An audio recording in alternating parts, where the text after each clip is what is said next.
Kaya ako nagbibigay ng pera eh. Para bumili ka ng pagkain. Para sa atin yun. Kuya, yung pagkain namin lang. Pumili ka na sa'yo. Maghanap ka doon. Paano ako bibili? Eh, pera na. Para sa akin, kinuha nyo na. Wala kang pakialam! Ay, di ba pera yun? Pera namin yun. Pwede ba umalis-alis ka na nga dito? Kaya mo ha? Oh, kamusta ka na dyan? Pahiga-higa kapag nalalaman eh. Tumayo ka na nga dyan! Ma'am. Kailangan po muna niya magpagaling. Kasi na-overfatigue po siya eh. Tsaka, ma'am, pwedeng sa bahay muna siya kahit mga 6 months. Ha? Hindi muna siya magtatrabaho. Ano? 6 months? Hindi ako makakapayag niyan. Ay, sino magtatrabaho para sa amin? Ako? Eh, ma'am, pag pinilit mo po yung gusto mo, baka kung ano pa mangyaring masama dyan sa pasyente. Dapat paglabas niyan dito, kailangan niya magtrabaho. Saka, simpleng sakit lang naman yan ah. Sige po ma'am, basta ayun po yung kailangan niya para mabilis po siya makarecover. Paano ma'am? May asikaso pa po ang ibang pasyente. Ano? Narinig mo, di ba? Ano? Habang buhay ka na lang ganyan, ha? Ano ba yan, ate? Alam mo, nagdadrama ka lang naman eh. At saka simpleng sakit lang naman yan, ah. Ano ba yan, ate? Hayaan mo nga muna si Francis makapagpahinga. Kita mo ba yung sitwasyon niya ngayon? Wala kang pakialam. Bakit? Anong gusto mo? Ikaw magtatrabaho para sa amin, ha? Paano kung ikaw yung nasa sitwasyon niya ngayon? Kaya mo ba? Oo. Ano naman sa'yo? At saka huwag ka mangialam sa amin. Pamilya namin to. Tsahin ka lang, ha? Tandaan mo yan. Pwede ba ba? Tama lang yung away nyo. Nakakaya na oh. Tsaka, umuwi na lang kayo. Ang total, nandito naman si tita. Baka magsalita ka nakakahiya. Ikaw yun, nakakahiya ka. Baka lalaking tabatugan. Mas mabuti nga mauna ka muna. Wala kang pakialam. Alis na nga! Hayaan mo na yan si mama mo, Francis, ha? Nandito naman ako muna ang mag-aalaga sa'yo sa ngayon. Magpagaling ka. Tita, pagpasensya mo na si mama.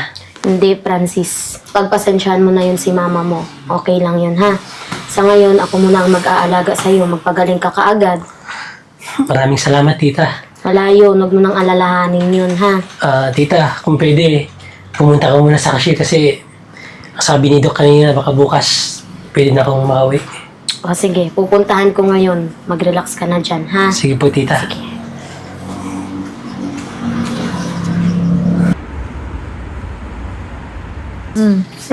Ano mas sobrang tagal naman nakauwi ni kuya. Kaya nga eh. Maghihingi ako ng pera sa kanya. Baka mamaya naubos niya yung pera ng pambayad panggastos niya dun sa ospital. Din. Kakasakit pa kasi. Oh, Ay, dahan-dahan. yun na pala eh. Oh, Oh, Chang! Dahan-dahan, Francis. dyan na pala kayo. Po ka muna. Talagang inalalaya mo pa yan? Kaya naman maglakad niyan? Oh, kuya, mabuti naman nakauwi ka na. Kanina ka pa inaantay namin dito sa bahay. Saka, meron ka bang pera dyan kasi may bibilin kasi ako eh. Baka pwedeng bigyan mo naman ako ng pera. Oo nga. Ano ba, Jay? Ate, kakauwi lang ni Francis o baka naman pwede ninyong...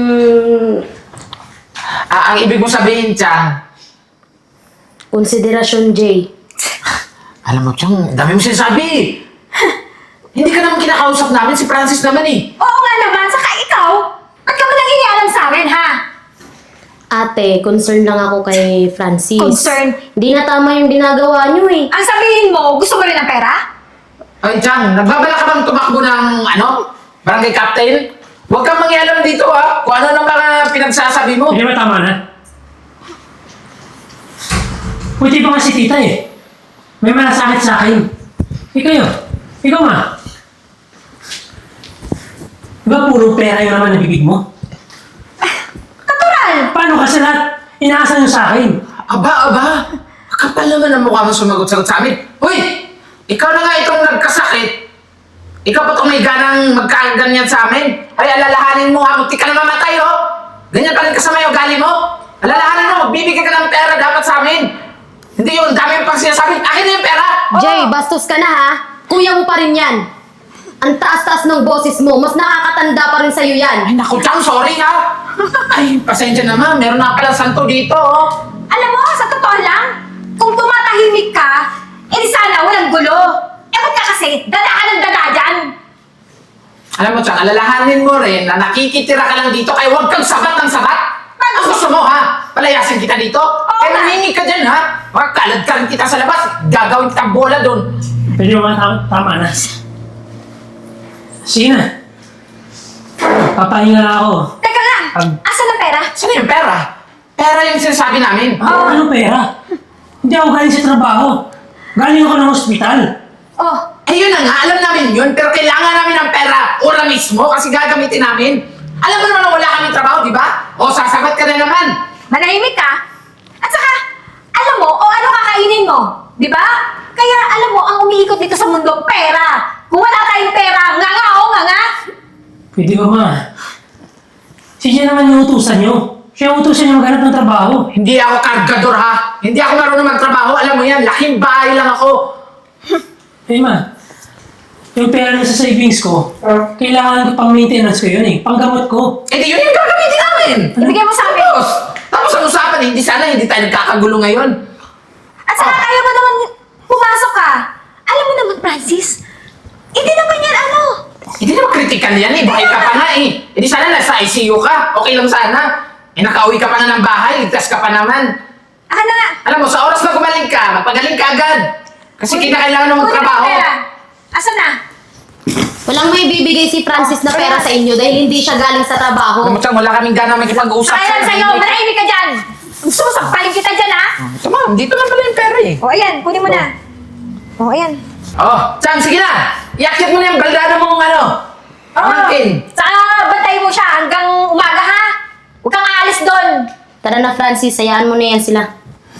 Sige na, sumama ka na sa tsahin mo, tatakbo bilang kapitana. Tama oh, pera oh. Ayan, ano bibilin mo? Sa'yo, Ina. May pera pa yung lalaki niya. Kinakailangan na kapag gumaling siya, magtrabaho ka agad siya. Nasa ganun eh, tuloy-tuloy pa rin yung pasok ng pera. Kaya nga, o ano ang bibilin mo? Paano ubusin mo yan? Basta nga ako na yung bala. Oh, Tingnan mo. hingi akin na to. Tingnan mo talaga itong batang to? Baka walang yan ito. Ay, nako. Batugan talaga.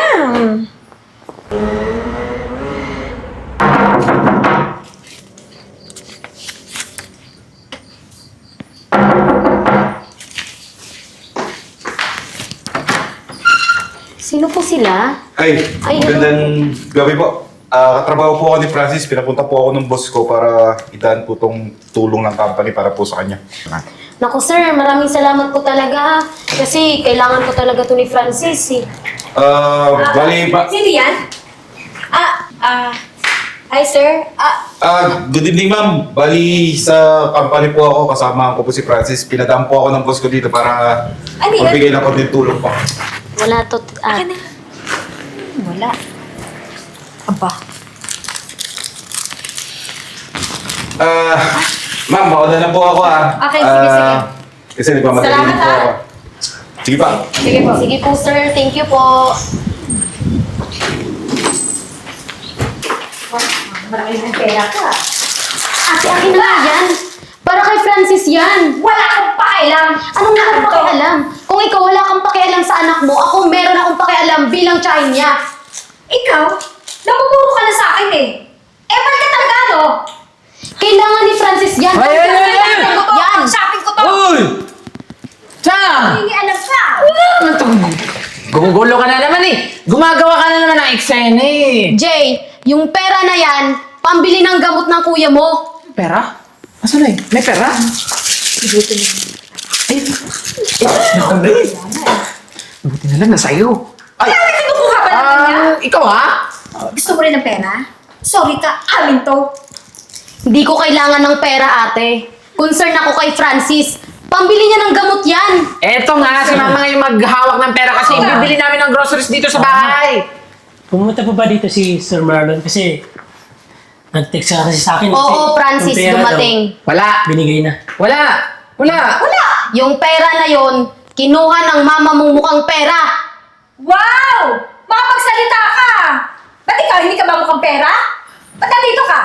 Ma, pwede ba ibigay niya sa akin yan? Kasi, kailangan na pambili ng gamot ko eh. Ano ba yun? Anong pinagsasabi mo? Naniniwala ka dyan sa tsahe mong mataba? Ate, wag na tayo magsinungaling. Alam mo, ikaw, epal ka talaga eh. Napaka-epal mo talaga, Chang, no? Alam mo, bakit ba kasi naging kapatid mo pa yan? Tingnan mo yun. Ayoko ba yan? Saan ba nagmana yan? Eh, sa'yo, parehas naman kayo ng height eh. Alam mo, pwede ba tumahimik ka? Tsaka kuya, oo, meron perang binigay dito, dinala. Company daw, sabi. Eh ano naman? Sa katulong naman yun eh. Ano naman? Para sa akin yun. Para sa atin lahat. Oo, ibibili ko to na ulam. Ma, di ba kakabigay ko lang sa inyo ng pera? Anong binigay mo? Hoy, kulang pa yun ha, pang shopping namin. Alam niyo, mas sobra na kayo eh. Lahat na naman meron ako, kinukuha nyo. Eh malamang, Kaya nga ako nagkakasakit eh, dahil sa inyo. Diyos ko, kami pa sinisisi. Bakit kami ba may hawak ng katawan mo? Kasalanan mo namin tanga ka, hindi ka Oo. nag-iingat. Tama yun. Kung ano-ano kasi ang pinaggagawa mo sa sarili mo, kaya yan nagkakasakit ka. Alam mo, siguro palabas mo lang ate, nagsasakit-sakitan ka eh, para hindi ka makapagtrabaho. Alam mo, ang dami mo talagang hanas sa buhay, no? Tsaka mura pa eh. Pinapakialam mo pa yung pera eh. Yan na nga lang yung may ambag mo dito sa bahay habang ngayon na wala kang trabaho, tapos kinukuha mo pa, nagbabala ka pang kunin. Eh sa atin naman lahat na pupunta yan kasi pambili ng pagkain. Tama. Bigyan tama niya sa akin sige. yung pera. Hindi. Di ka ba naiyak kay tita? Ate, akin na Ha? yan. Imbis na responsibilidad niya bilang magulang, Sa'yo. naalagaan ako. Si tita nang gumagawa nun. Eh malamang. Eh di sana siya na lang naging nanay mo. E di sana nga. Ano, epal ka talaga eh. Ikaw, Jen, laki naman ng katawan mo. Ba't hindi ka magtrabaho? Eh bakit ikaw? Laki din naman katawan mo. Bakit hindi ka magtrabaho? Eh, alam mo ikaw, sagot ka na sagot. Akala mo naman talaga taga dito ka sa bahay Hindi namin. tama na. Kaya nga. At saka, ano ba talaga ginagawa mo dito, ha? Siguro, may bala ka dito sa amin, no? Ano? Huhututan din kami ng pera? Kung ano man yung iniisip mong madumi, hindi ko gawain yun. Ano, tama na nga. Tara naman, lumabas tayo. Umalis ka dito. Lumabas tayo, bibili tayo ng ulam ah. Ang dami mo pa sinasabi sa kape. Bukan ng bibig para kang kumukulong takori dyan. At anak naman yan. Sabi Sabi mo, gamitin natin. Pero Tara. bili tayo ng pagkain doon sa Sa labas. amin to. Kayo Magantay wala kayo kang dito. magagawa. Gusto nyo ng pagkain, bibili kami. Oo. Magsama kayo ng tsahin mo. Bala na nga. Kapal talaga ng mukha mo. O dyan, huwag kang mag-alala. Bibili kami ng humba doon sa taas. Che! Manahimik ka. Magsama kayo, mga pangit. Ay, Chang. Ganda mo naman, Chang. Alam mo, Chang, tigilan mo na yung kaka-droga mo, ha? Kung ano-ano lang pinagsasabi mo dyan. Alam mo tita, sumusobra talaga yung kapatid ko eh. Pati yung mama ko. Sinabi mo pa. Ewan ko ba dyan kay ate? Di na nagbabago. Kaya mo tita, hanap na lang ako ng parang kung paano ko mabili yung gamot ko. Sige, Francis. Mauna na rin ako, ha? May asikasuhin lang.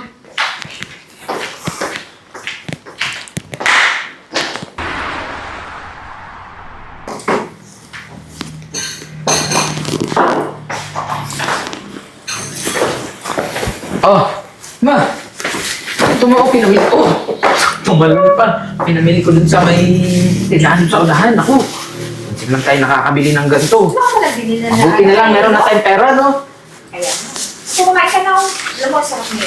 Ay, ito pa mo. Saglit lang, may kukunin lang ako. Isa mo. Para sabihin na tayo kumain. Ito, oh. Para sa'yo, dumaan ako kanina dun sa may fast food, eh. Ako, sarap talaga pag meron tayong pera, no? Sabi mo pa. Yan, pagkain na yan. Sa atin lang yan. Huwag kang bibigay. Abutin pa natin yan hanggang bukas. Ano na kutsara doon? Hindi ako ma, kumain na rin ako kanina eh. Basta itago natin to pagkatapos. Wow. Ito. Ma, ito na ba yung binili niyo? Akin na Ano yan. sabi sa'yo yung kakain ka, ha? Gusto ka dito? Kailangan ko kumain kasi hindi pa ako nakainom ng gamot ko eh. Ay, Eh, di mo bili ka ng pagkain mo? Ba't makikikain ka dito? Ano? Kaya ako nagbibigay ng pera eh. Para bumili ka ng pagkain. Para sa atin yun. Kuya, yung pagkain namin lang. Pumili ka na sa'yo. Maghanap ka doon. Paano akong bibili? Eh, pera na. Para sa akin, kinuha niyo na. Wala kang pakialam. Ay, di ba pera yun? Pera namin yun. Pwede ba umalis-alis ka na nga dito? Ano ba? Kaya mo ha? Sabi lang to. Walang kakain. Kakain ka pa talaga sa lagay mo na yan? Ang laki-laki ng katawan mo. Dapat nga magda-diet ka na. Kaya nga, saka, umalis ka na nga. Ano ka pa dito? Tungkol na to. Laki-laki na nga ng katawan mo, kakain ka. Nakabatuhan. Ganap ka ng trabaho, hoy! Ay, Kumain ka na. sige na mga, kumain ka lang dyan. Mamaya na ako, itatabi ko muna itong mga pagkain natin. Makabusog ka, ha? Oo, sobrang sarap ng mga pagkain natin ngayon, oh. Abonda tayo. Ayan, tatabi natin to. Kinakailangan, abutan pa to na hanggang bukas. Sa ganun, meron naman tayo makain. Sige, makain ka lang ng kain. Ma? Ma?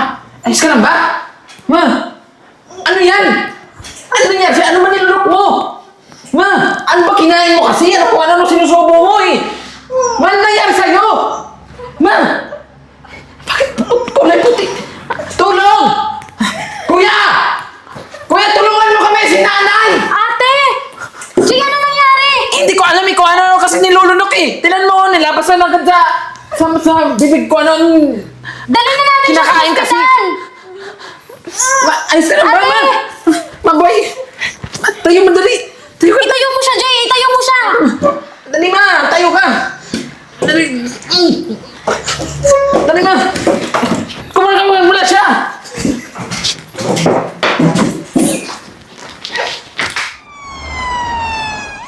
Dok, kamusta po si Mama? Based sa nakita namin na food poison siya. Sir, malaking pera ang kailangan natin para magamot siya. Kung hindi natin magagamot agad, maaaring mamatay yung pasyente. Dok, walang problema yun. Ibibigay ko pa lahat ng gastos dito. Basta mapagamot lang po yung mama ko. Sige. Kung ganun asikasuhin na namin yung mama mo. Sige sir, mauna po muna ako. Francis, ba't nasa hospital ako? Ano ba nangyari? Sabi po kasi ng doktor, food poison po kayo. Ha? Tsaka ma, malaking pera pa yung kailangan para mapagamot kayo. Ha? Saan naman tayo kukuha ng malaking pera eh? Wala na nga tayong kapera-pera eh. Wala din akong pera. Hayaan niyo ma. Ang totoo niyan, may pera talaga ako. Tsaka ako na pong bahala sa inyo. Nak, sorry ha. Sa lahat ng ginawa ko. Tapos, tinulungan mo pa rin ako. Patawarin mo ako, anak ha. Ayos lang ma. Kahit pagbalik na rin pa natin yung mundo, nanay pa rin kita. Siguro naman, kahit may magkaiba kami ng ugali ni Jay, tingin ko, may panahon din magbago din yun. Patawarin mo ako, anak ha. Pangako, magbabago na ako. Ayos lang yun ma. Siguro hindi lang po sa akin na kailangan nyo humingi ng tawad eh. Kailangan nyo rin po humingi ng tawad sa kapatid nyo. Nasaan na ba yung kapatid ko? Kamusta ka na, ate? I'm sorry ah. Alam ko marami na rin ako nagawang kasalanan sa inyo. Lalo sa anak ko. Patawarin niyo ako. Okay lang. Sana Hindi ko na ulit. Naging masama ako sa inyo. Patawarin niyo ako.